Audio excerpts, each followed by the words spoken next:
Okay students, now we see about types of substations. So in the type of substations we are having, I told you in the yesterday class, in that class I told you we are having two types of substation: outdoor substation, that is pole mounted outdoor substation, and floor mounted outdoor substation, and next one is indoor type floor mounted substation. So the outdoor substation which we see like this substation we are having, see here, this one is the pole mounted, this is the plinth mounted substation, this is the plinth mounted substation, and the pole mounted substation it will look like this.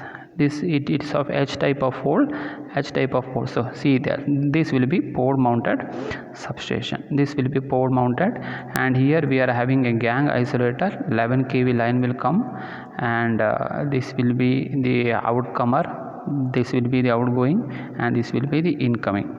So incoming from this one, it is stepped down, then it is being supplied. So fuses are there in the downside of the transformer, and here we are having the lightning arrestor. You can see this one as a lightning arrestor, then air brake switch, then fuses, then it is given to the transformer. So okay, so this is of lightning arrestor, then it is fuses, then it is transformer. So you can also see here lightning arrestor, then air brake switch, fuses, and transformer. So this is the common arrangement how the switches, that is air brake switch or gang operated switch, can be employed. So that is why we are putting in the outer substation, first one is lightning arrestor, then geo switch. I think you know about the geo switch. I just show you what is the geo switch here. See, this one we called as geo switch. So this one will be geo switch, and this one will be the dropout switch. Either we can arrange, we can have one dropout switch or geo switch, that is gang operated switch. This switch will provide the sudden surge in the high voltage current, so high voltages, so they like due to the lightning and all, if the lightning impulse for a particular, I think you know, starting the peak of the lightning impulse will be higher and the tail will be lower, so suddenly the lightning impulse will come, it will shoot to the maximum within a millisecond, then it will go down. So during this condition, the gang operated switch, it can either it can be controlled manually or it can be done automatically. So this gang operated switch, it requires manual operation. This gang operated switch requires manual operation. So this is why we cannot operate this switch in the sudden rise automatically, it cannot be operated. So in that scenario we can use this type of dropout switches.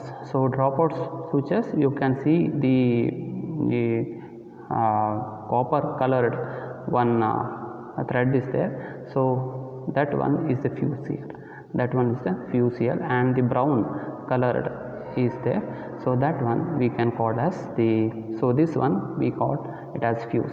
So this one is the fuse, and it will separate, and the incomer to the substation.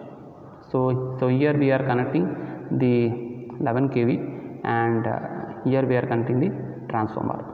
So this dropout switch will make the switch, make the connection to the open rather than closed, and thus it is automatically protects the transformer from the transient surges.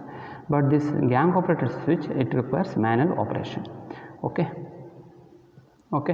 Now we just consider this gang operated switch which requires manual operation, that is being placed here, 11 kV geo switch, then and fuse is being produced, that is horn gap fuse.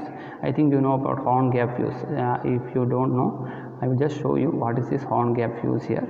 See here, horn gap fuse. So this is air gap, and this is horn gap fuse. Is to protect the device, used to protect the equipment from higher voltage.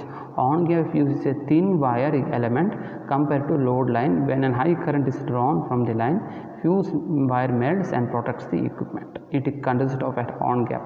It consists of a thin wire line connected across this one, and if high current is drawn, this wire will melt down.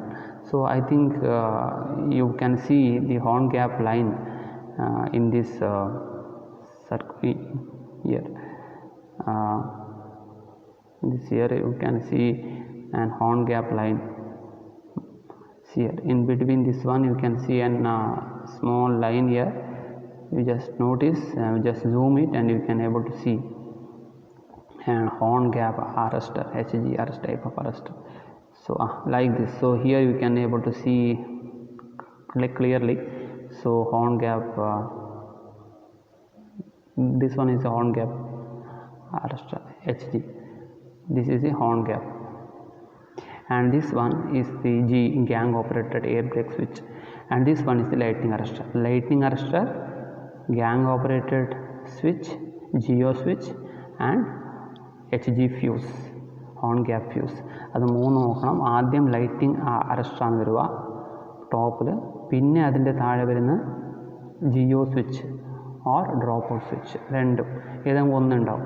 Jio switch നിങ്ങൾ എഴുതിയാൽ മതി, Jio switch. അത് കഴിഞ്ഞിട്ട് വരുന്നതാണ് horn gap fuse, HG fuse. So ഇത്രയാണ് ഇതിൽ വരുന്നത്. പിന്നെ അത് കഴിഞ്ഞിട്ടാണ് എന്ത് വരുന്നത്, ട്രാൻസ്ഫോമർ വരുന്നത്.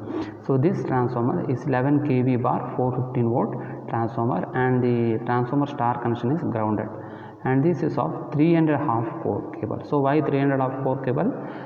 R, Y, B and 1 N. Neutral is of half the size of the phase. So why? Because neutral doesn't carry current, high current as compared to the phase. So this is why we take 3.5 core cable, LT cable, and this is being supplied to the distribution switches, LT switches and all, and main LT switches. So this is a single line diagram of a pole mounted substation. This is outdoor substation. ഇത് നിങ്ങൾക്ക് എല്ലാവർക്കും മനസ്സിലായിട്ടുണ്ടാവും ഞാൻ വിചാരിക്കുന്നത്. ഇതിനെന്തെങ്കിലും സംശയം ഉണ്ടെങ്കിൽ നിങ്ങൾ എന്നോട് ചോദിക്കുക. ഓക്കെ, സോ ഇത് ഇത്രയേ ഉള്ളൂ. ആദ്യം ലൈറ്റിംഗ് അറസ്റ്റർ, പിന്നെ ജിയോ സ്വിച്ച്, അതിന് കഴിഞ്ഞിട്ട് ഹോൺ ഗ്യാപ്പ് ഫ്യൂസ്, അത് കഴിഞ്ഞിട്ട് ഡയറക്റ്റ് സബ്സ്റ്റേഷൻ. സോ ഇതിൽ ട്രാൻസ്ഫോമർ ഉണ്ട് താഴെ, പക്ഷെ ഇവിടെ കാണിച്ചിട്ടില്ല, അത്രയേ ഉള്ളൂ. സോ ഇതാണ് ഹോൺ ഗ്യാപ്പിൻ്റെ ഒരു ഹാൻഡിൽ. ഇത് ഈ ഹാൻഡ് ഓപ്പറേറ്റ് താഴെ നിന്ന് ഓപ്പറേറ്റ് ചെയ്യണം. അത് 1.5 metre from the floor level ഉണ്ടാവും. അത് മാനുവൽ വേണമെങ്കിൽ ഓപ്പറേറ്റ് ചെയ്യാം. ഇതാ ഇവിടെ ഉണ്ടാവും, ഈ ഭാഗത്തായിരിക്കും അത് ഉണ്ടാവുക. See the operating handle of isolator, this isolator, gang operator switch. So this one switch is done, this will be separate. This is HG fuse, and this will be for the secondary distribution. So this is all about the outdoor type of substation, and next class we study about the indoor type of substation and all. So I think you got this outdoor substation, lightning arrestor, air brake switch. Then it comes, see, if you are taking like this, the incoming substation transmission line, then it comes for lighting arrestor, then it is comes for the air brake switch here, air brake switch. This is circuit breaker. Entering to the circuit breaker, we are having an air brake switch, and from this circuit breaker we are giving to the step down transformer, and then to the voltage regulators, then to the metal clad switch gear, then to the cutout switches, then to the outgoing distribution line. So ഇത്രയും വലിയ complicated ഒന്നല്ല ഇത് ഈ ഒരു 11 kV Paul mounted substation. Paul mounted substation വളരെ സിമ്പിളാണ്. നോക്കാം, ഒരു ലൈറ്റിംഗ് അറസ്റ്റർ ഉണ്ടാവും, ഒരു ഗ്യാങ് ഓപ്പറേറ്റർ സ്വിച്ച് ഉണ്ടാവും, പിന്നെ ഒരു HG ഫ്യൂസ് ഉണ്ടാവും, ഹോൺ ഗ്യാപ്പ് ഫ്യൂസ് ഉണ്ടാവും, പിന്നെ ഒരു ട്രാൻസ്ഫോമർ ഉണ്ടാവും. അത്രയേ ഉള്ളൂ. സോ ഈ ഒരു single line diagram outdoor substation ഓർത്ത് കഴിഞ്ഞാൽ ഞങ്ങൾക്ക് ഈസി ആയിട്ട് എഴുതാൻ പറ്റും. പിന്നെ ഇതിൻ്റെ ഇത് ഡയഗ്രാം വരക്കണമെങ്കിൽ നിങ്ങൾ ഇത് വരച്ചാൽ മതി. ഇത് വരക്കുക, ഇല്ലെങ്കിൽ നിങ്ങൾ ഇത് വരച്ചാലും മതി. ഇത് വരച്ചാൽ മതി. ഇത് നിങ്ങൾ lightning arrester, air break switch, HG fuse, പിന്നെ ട്രാൻസ്ഫോമർ. പിന്നെ ഇവിടെ 3 എർത്തിങ് ഉണ്ടാവും. അത് ഈ 3 എർത്തിങ്ങും ഡെൽറ്റ രീതിയിലാണ് കണക്ട് ചെയ്തിട്ടുണ്ടാവുക. ഇത് ഞാൻ ഇനി അടുത്ത ക്ലാസ്സിൽ ഡീറ്റെയിൽ ആയിട്ട് പറഞ്ഞുതരാം. എന്തിനാണ് എർത്തിങ് നമ്പർ 1, 2, 3 ഇവിടെ ട്രാൻസ്ഫോമറിന് വേണ്ടി. ട്രാൻസ്ഫോമറിന് നമുക്ക് സബ്സ്റ്റേഷൻ, പോൾ മൗണ്ടഡ് സബ്സ്റ്റേഷനാണ് 3 എർത്തിങ് ഉണ്ടാവും. ഓക്കെ, സോ ഇതായിരിക്കണം നിങ്ങളുടെ എക്സാമിൽ എഴുതേണ്ടത്. ഓക്കെ.